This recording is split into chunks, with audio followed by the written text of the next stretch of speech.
Bonjour à tous, c'est Pierre-Alexandre pour Technoïd d'aujourd'hui. On va faire le test d'un drone qui vient de chez Gearbest.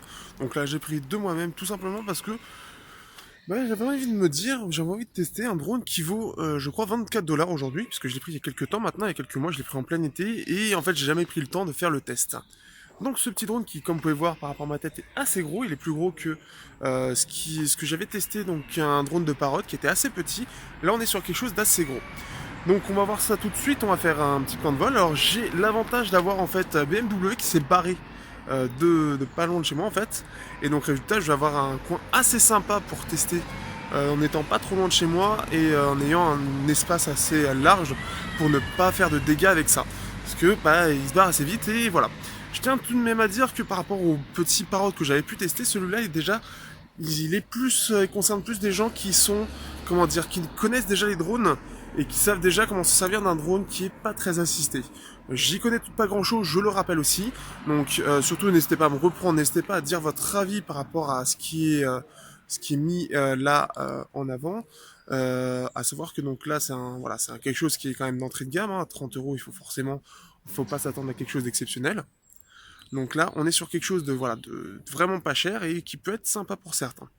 Donc à savoir aussi qu'on a une petite autonomie de 8 minutes et on va avoir même un droit à une caméra que j'ai pas encore placée qu'on peut mettre en dessous. Donc ça c'est plutôt cool et on passe tout de suite à la vidéo. Donc alors ce qui va se passer, ça va changer un petit peu. Je vais faire d'abord une vidéo pour montrer comment il vole et j'expliquerai tout après. Donc déjà ce qu'il y a dans la boîte, comment ça se présente et ensuite donc quels sont les inconvénients, etc. comme d'habitude. Mais ensuite voilà, avoir un petit coin posé pour finir la vidéo tout simplement parce que avant de commencer une vidéo où j'étais à l'intérieur de chez moi, je préférais commencer d'abord à tourner parce que je savais pas comment ça a fait, hein, ça fait quand même 3 mois que je l'ai et je suis toujours pas très très bon en drone donc voilà. Et là j'ai l'avantage de prendre en fait une soirée pour le faire avant qu'il fasse vraiment nuit le soir en rentrant à 18 h. Donc bon, vaut mieux se presser sinon si c'est pour attendre mars ce serait un peu chiant. Donc on passe tout de suite à la suite. C'est bien la suite à la suite.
On se retrouve sur la deuxième partie de la vidéo, donc je vais parler d'un petit peu de ce qu'il y a en fait de l'appareil. En même temps, je recharge la petite batterie que je vais vous montrer juste après, pour pouvoir montrer un petit peu comment ça démarre exactement, comment ça se passe quand l'appareil est allumé, des deux côtés.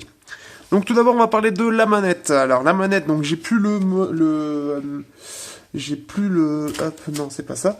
Le mode d'emploi pour l'utilisation, mais il faut savoir qu'il y a des petites choses justement à savoir sur cette manette pour pouvoir l'utiliser correctement et pouvoir utiliser l'appareil correctement. Donc on peut voir que c'est du Wi-Fi 2,4 GHz, pour ceux qui sont fans de drones ça pourra parler, donc c'est normalement quelque chose qui est très utilisé, le Wi-Fi 2.4 GHz, donc je pense que si vous êtes dans des endroits où il y a le Wi-Fi énormément présent, ça risque de causer des interférences. Vous avez deux boutons ici, dont un, je ne sais pas du tout au final à quoi il sert, je pensais que ça servait à faire revenir l'appareil vers moi, mais pas du tout, en fait il se barre sur un côté et voilà, c'est tout, il se casse à moitié la gueule. Donc ici, donc à gauche, en fait, vous avez la manette des gaz, ici, que vous allez pouvoir gérer.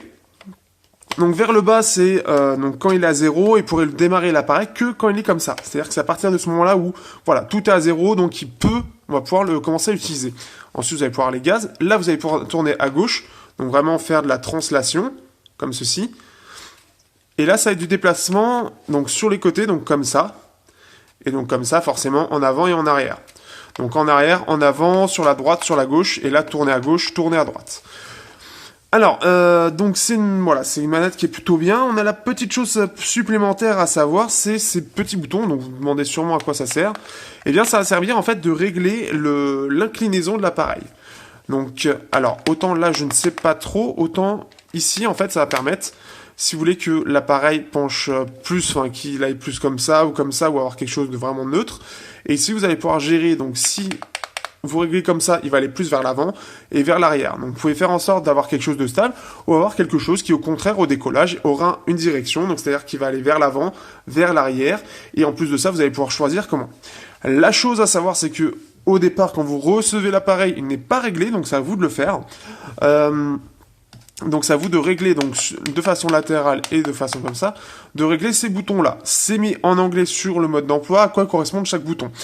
Mais voilà, déjà il faut mettre en garde par rapport à ça parce que c'est très important.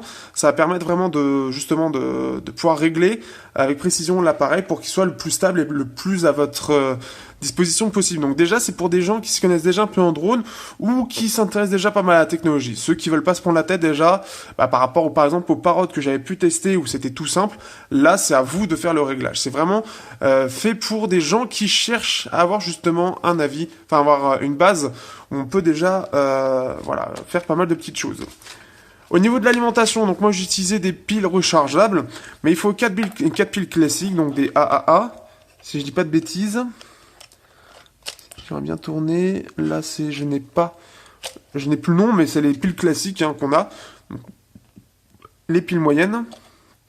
Donc voilà, avec des piles rechargeables, c'est possible aussi. Vous avez normalement une vis, donc qui est, je ne sais plus où est-ce que je l'ai posée. Ça, le truc, c'est qu'avec les vis, mais bon, après, voilà, pour moi, les vis ne servent à rien. Il est déjà bloqué de base, donc il n'y a pas de grande crainte par rapport à ça. C'est, à mon avis, une protection supplémentaire. Bon, c'est une manette, en tout cas, bon, à l'utilisation, il n'y a pas de soucis. J'ai pas eu de soucis. Je la prenais comment, d'ailleurs? Je la prenais comme ça. Donc, c'est une grosse manette, elle est bien en main, elle n'est pas trop lourde. Il n'y a pas trop de soucis. Au niveau de la portée, ça a l'air d'être du bon aussi. Moi, je l'ai testé, comme vous avez vu, jusqu'à à peu près 10-15 mètres. J'ai pas voulu faire plus parce que j'ai pas envie de le perdre. Je sens que je suis du style à pouvoir le faire facilement. Donc voilà. Après, c'est du tout plastique, bien évidemment. Ça a l'air, en tout cas, voilà, ça a l'air correct comme manette. Bon, c'est un peu cheap, forcément. Mais au moins, on a quelque chose de complet avec le marche-arrêt, avec les boutons de réglage de l'appareil. Et en plus de ça, au niveau de la latence, elle est faible puisqu'on va pouvoir régler... on va pouvoir gérer l'appareil de façon rapide. En fait, il va pas y avoir une petite latence comme le Bluetooth à quelques mètres. Il réagit beaucoup mieux par rapport au je vais y arriver. Ah ben voilà, c'est la vis. Il réagit beaucoup mieux par rapport au Parrot. Avec le Bluetooth à une certaine distance, forcément, il suffit plus beaucoup. Maintenant, l'appareil. Hop. On a ici le module. L'appareil. Donc là, vous pouvez voir, il est assez grand. Donc par rapport à la main, voilà. Alors il faut savoir que l'appareil, au départ, quand vous le recevez, vous avez les protections qui ne sont pas mises d'ailleurs. Ah j'en ai cassé une. J'ai cassé une protection, ouais. Oh ça. Celle-ci, elle est pas mal. Donc voilà, donc j'ai cassé une protection, ça permet de voir que c'est pas forcément très résistant. Bon, il y a encore les deux ici qui sont là, mais déjà, ça veut dire que ça a pris vraiment un coup. Je l'ai fait un petit peu mal quand on regarde la vidéo, forcément je suis pas très bon, mais au moins là on peut voir que le plastique n'est pas forcément de très bonne qualité. On peut voir les hélices en elles-mêmes.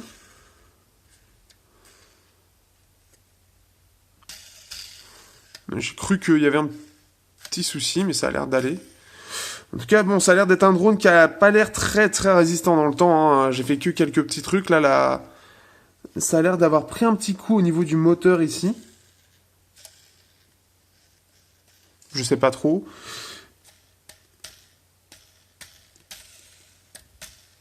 Ici, ça résiste un petit peu, mais parce qu'il y a des cheveux ici, je les ai pas retirés. Lui, il a l'air encore en bon état, on va dire. Donc on peut voir, donc c'est du plastique, on va pouvoir gérer, en fait, voir l'avant de l'arrière. L'avant c'est en bleu, l'arrière c'est en noir. En dessous, vous avez alors, donc les protections, vous avez à le visser. C'est pour ça que d'ailleurs vous avez ce petit tournevis, toutes les vis sont incluses, et vous devez visser vous-même les protections pour que justement ça protège les hélices. Quelque chose à vraiment faire si vous voulez pas que les hélices se niquent pour un rien. Ensuite, qu'est-ce que nous avons? Nous pouvons voir ici, je ne sais pas du tout ce que c'est, à quoi ça correspond. Ici on a le moteur, on va pouvoir voir le moteur juste en dessous, justement.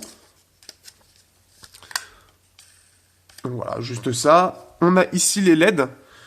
Donc je les remontrerai juste après. Ici, on a les pieds, donc des pieds aussi que vous devez mettre vous-même pour justement que l'appareil ait une base sur laquelle se poser. Ici, vous pouvez voir l'emplacement pour la batterie. Vous pouvez voir d'ailleurs les câbles. Je vais voir si je peux mieux éclairer. Même, hop, avec le flash. Et forcément, le flash, il peut pas. Ça, c'est con. Mais voici un petit peu à quoi ça ressemble. Bon, ça a l'air très basique, forcément. Les câbles ont pas l'air trop mauvais. Les câbles pour l'alimentation sont un petit peu épais. Ça aurait pu être beaucoup moins épais, vu que c'est assez cheap hein, au niveau du prix. Donc il y a ça. On peut voir Quality Check 0.3. Donc ça veut dire que c'est quand même vérifié, apparemment. Et on peut ici le fermer. On a ici le on-off. On-off pour justement l'éteindre ou l'allumer. Et vous avez ici le lien pour le module photo, enfin le module vidéo, pour si vous voulez prendre des vidéos. Le truc c'est que je ne sais pas du tout comment ça se lance, donc comme ça c'est mal barré. Donc, drone ici, voilà, donc on a fait à peu près le tour de l'appareil. Donc on peut voir c'est assez fin, mais c'est grand par rapport aux parottes que j'avais eues, il est grand, il est vraiment grand. Hein. On peut voir, c'est... Qu'est-ce que j'aurais d'autre par rapport à un téléphone? Dites-vous bien, voilà. Moto X 2014. Mon petit moto zombie, puisqu'il ne me fonctionne plus, bah voilà ce que ça donne. Hein. Donc il est quand même grand. C'est un grand drone. Avec 4 hélices. Donc les hélices d'ailleurs qui ont pris un petit peu. Celle-ci elle a pris, parce qu'il n'y a pas vraiment de grosse sécurité. Celle-ci par exemple quand je l'ai testée à l'intérieur de chez moi, bah en fait en gros ça a un petit peu abîmé l'aile qu'on peut voir. On peut voir que là ça s'est plié. Parce que bah, il s'est pris dans un drap. Tout simplement. Donc première chose à savoir, sachant que vous avez 2 hélices en plus de ça pour pouvoir les changer justement. Donc si jamais vous devez justement parce que l'hélice est cassée ou elle est en mauvais état, eh bien vous pouvez les changer. Vous en avez 2 de rechange, donc ça c'est plutôt pas mal. Et en plus de ça, voilà, on a le tournevis qui est fourni, donc ça permet de savoir. On peut voir en fait, on en a une B, une A. Donc apparemment il y a, vous pouvez voir B ici et vous avez le A qui est hop, ici. Donc il faut bien faire attention par rapport à ça. Parce que, voilà, on peut voir en fait, c'est que l'inclinaison est différente des deux, justement pour l'élever. Pour donner la direction aussi, je pense. Qu'est-ce que je peux dire d'autre dessus oui, donc à part ça, voilà. J'ai un petit peu tout montré. Qu'est-ce que c'est? Bon, il est un petit peu abîmé de partout, hein, je lui fais un petit peu mal, apparemment. Qu'est-ce que je peux dire d'autre? On va montrer rapidement. Donc là, je l'ai rechargé. La petite batterie, justement, hop. Donc là, c'est le minimum. Quoique déjà, je vais montrer le module photo. Module photo, donc on peut voir, c'est tout simple. C'est tellement simple qu'il n'y a même pas de protection pour la lentille. Mais apparemment, en fait, j'ai pas du tout réussi à la faire marcher.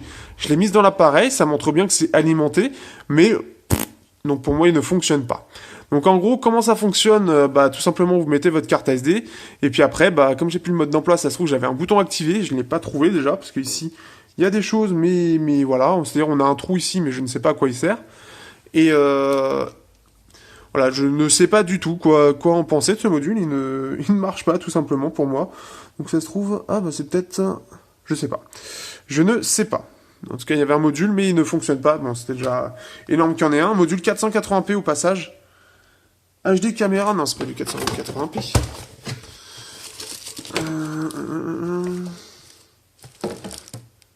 Non, ils le mettent normalement. Normalement, ils le mettaient sur mode d'emploi, je ne l'ai plus. Ensuite, nous avons une batterie donc de 400 mAh, donc c'est pas beaucoup, surtout pour un drone. En général, on est plus à 700, 800, voire 1000. Là, c'est 400, c'est petit, donc du 3,7 volts. D'ailleurs, je pense que cette batterie, vraiment, elle doit être très basique, hein, parce que, comme vous avez vu dans la vidéo, alors il y a des moments, en fait, je cherche à, voilà, montrer un petit peu comment il réagit, mais il y a des fois, parfois, en fait, c'est-à-dire que je voulais le rendre stable, et puis il perdait un peu en altitude.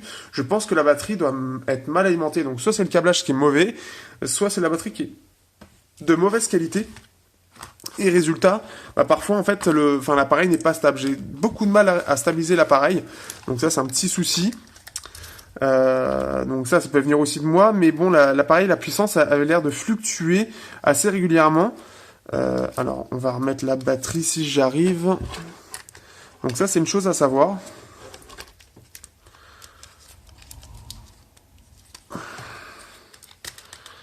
Pour la remettre, c'est un petit peu chiant.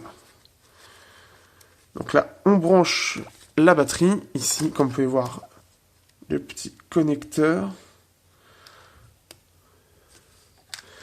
Ensuite, on met bien le câble en dessous comme ceci. Vous refermez, vous poussez. Bon, le module, on va pas le mettre. Mais voilà comment ça se présente. On va mettre un peu de place. Ici. Alors, donc ici, vous l'allumez comme ceci. Donc là, vous voyez qu'il clignote parce que justement, il ne se voit pas plat. Donc là, voilà. On allume. Là, il vous détecte la manette. Là, il est prêt à décoller. Et donc, vous pouvez voir, à l'avant, c'est 2 oranges et à l'arrière, 2 verts. Là, comme vous pouvez voir, là, il est prêt, mais en fait, il ne se voit pas à l'arrière. En fait, il n'y a pas vraiment de capteur. Donc, ce qui fait que si je le démarre, bah, je me défonce les mains. Et donc, voilà, on va voir.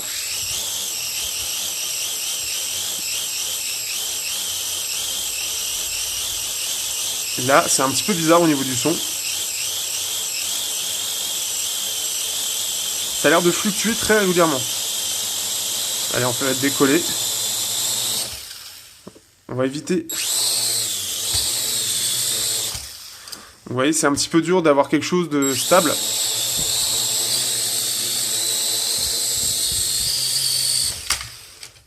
Voilà un petit peu ce que ça donne. Ouh, voilà ce que ça peut donner. Donc voilà un petit peu le petit truc. Alors bien évidemment, on va faire comme ça. Je vais vous montrer un petit peu comment ça bouge au niveau des pales.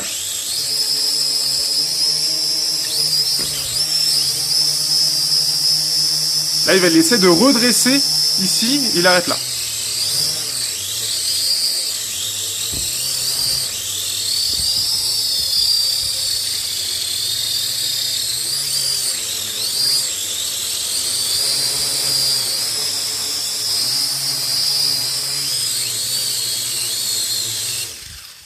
Voilà, forcément, il n'a plus de batterie.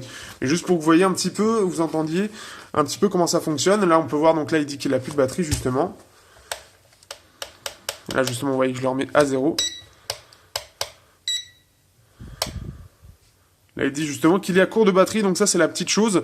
Au moment où, justement, où la batterie va commencer à faiblir, justement, les LED vont commencer à clignoter lentement. Un petit peu comme ça, au final. Donc là, en fait, là, c'est pour dire justement qu'il n'a pas assez de batterie. Donc là, il faut recharger et vous serez tranquille. Sur ce, je vous dis à bientôt pour... Ah bah non, faut que je dise que ça arrive comme mon avis. Ce serait bien quand même. Donc, en fait, au niveau de l'avis, qu'est-ce que je peux dire de ce drone? Eh bien, déjà, il n'est pas pour n'importe qui. Pour moi, il est plus pour des amateurs confirmés, peut-être, ou pour des gens qui veulent découvrir les drones à vraiment pas cher, mais il faut qu'ils soient dans des endroits... où il faut toujours respecter la loi, donc toujours être dans des endroits un peu loin de la circulation, voir des villes et un peu être tranquille pour pouvoir tester, mais c'est peut-être pas le meilleur. Si vraiment vous n'avez pas d'argent, c'est quelque chose qui peut être sympa pour découvrir les drones, mais ou si voilà, c'est par exemple pour vous dire, oui j'aimerais bien tester les drones, mais c'est un peu cher et je me demande est-ce que vraiment ça vaut le coup. Donc pourquoi pas prendre déjà un premier drone qui me permettra de tester, voir est-ce que ça m'amuse ou est-ce que, au final, j'aime pas du tout. Ça peut être deux façons de penser pour ça. Parce qu'un drone, un vrai drone, ça coûte très cher. Là, on a l'avantage d'avoir un drone qui coûte moins de 25 euros. Donc, ce qui fait que c'est vraiment pas cher du tout. Et ça va permettre de se faire une première idée déjà sur les drones de façon, voilà, en mettant pas trop d'argent. L'autre, ça peut être aussi pour justement ceux qui ont déjà eu un drone, qui l'ont cassé, qui savent pas trop quoi prendre et qui se disent j'ai plus beaucoup d'argent mais j'aime bien faire du drone, qu'est-ce que je pourrais faire? Pourquoi pas celui-là. Ça peut être un drone voilà de remplacement, un drone pour le fun parce que on peut pas forcément mettre 100, 200, 300, 400, 500 euros dans un drone et on veut juste un petit drone de temps en temps pour s'amuser et ça peut être suffisant, ça peut permettre de faire des petites choses, c'est pas parfait mais on peut faire des choses quand même avec. Comme on l'a vu en vidéo, je suis un très mauvais pilote mais on peut faire des choses avec. Donc moi c'est pas du tout pour des gens qui veulent dans le sens ça va pas être un produit qui va être là pour le long terme dans le sens où ça va pas être un produit qui va être là pour des gens qui se demandent qui vont le prendre parce que c'est un bon produit. Pour moi, je pense pas que ce soit un bon produit. C'est un produit qui est pas cher, mais qui a des défauts. Et je pense notamment au niveau de la puissance et notamment au niveau de du fait de régler l'appareil de base pour la stabilisation. Je ne sais pas du tout si sur les hauts de gamme c'est comme ça ou si ça se fait de façon automatique, mais ce qui fait que ça peut rebuter plusieurs personnes pour ça. Aussi, au niveau des pièces détachées, ça risque d'être un peu plus compliqué vu qu'on a que deux. On en a quand même deux, mais c'est-à-dire que si on pète les deux, ça risque d'être plus compliqué à réparer. La batterie semble de ne pas être de très bonne qualité et en plus c'est propriétaire. Donc si jamais vous le cassez, je ne sais pas du tout si ça c'est facile à retrouver par exemple pour le charger. Hop. Ouais, c'est un petit peu particulier. Donc ça, c'est des petites choses à savoir. Mais voilà, pour découvrir, pour en faire de temps en temps, pour justement, voilà, voir ce que ça peut donner pour les curieux, savoir ce que ça vaut 25 $, ça peut être une bonne chose. Mais je ne pense pas que c'est un drone à prendre vraiment au sérieux en termes de qualité. C'est plus, voilà, c'est un drone vraiment cheap sur plusieurs points. Ça fonctionne, mais c'est pas extraordinaire. J'aurais plus confiance à prendre un Parrot, les Parrot à 100 euros que j'avais testé, c'est pas terrible, mais pour du truc, pour des gens qui veulent découvrir, du public qui veulent découvrir un petit truc de temps en temps et avoir quelque chose de fiable, ce sera beaucoup plus fiable que ça. Ça, c'est difficile à prendre en main, donc faut être patient déjà pour les premières prises en main. Et en plus de ça, voilà, c'est quelque chose qu'il faut régler soi-même et il faut faire attention parce que voilà, ça semble pas très résistant. Donc il y a un ensemble de choses. Donc après, je ne sais pas par rapport à ce que ça vaut par rapport à d'autres appareils. Pour moi, je pense que c'est vraiment vraiment du cheap qui fonctionne, mais qui n'est pas de grande qualité. C'est ça. Après, c'est pas de la grosse qualité, c'est quelque chose qui permet de s'amuser un petit peu, pour découvrir un petit peu, et permettre après de pouvoir acheter un vrai drone, et à partir de là, vraiment s'amuser à pouvoir faire plusieurs choses. Là, c'est vraiment de l'entrée de gamme, même le module photo, pour moi, soit je ne sais pas comment ça fonctionne, pour moi en tout cas, je pensais que ça fonctionnait juste en le branchant, mais apparemment non. Donc, il faudra que... D'ailleurs, je vais voir si je peux l'ouvrir. Mais voilà, ça permet de savoir un petit peu, ça permet de découvrir. Je sais pas du tout ce que ça cache, tout ça. Donc voilà, je vous dis à bientôt pour un prochain test sur Technoïd. Si vous avez des questions, n'hésitez pas. Si vous avez des fans de drones près de vous qui pourraient vous donner un avis par rapport à ça, ou si vous êtes vous-même, vous utilisez des drones, n'hésitez pas à me faire part de votre avis par rapport à ce que vous avez vu, ou à me demander des choses pour savoir un petit peu arriver à situer le produit. Et n'hésitez pas, donc dans la description, pour ceux qui veulent acheter, vous avez le lien de l'achat. Merci à tous et à bientôt pour de prochaines vidéos.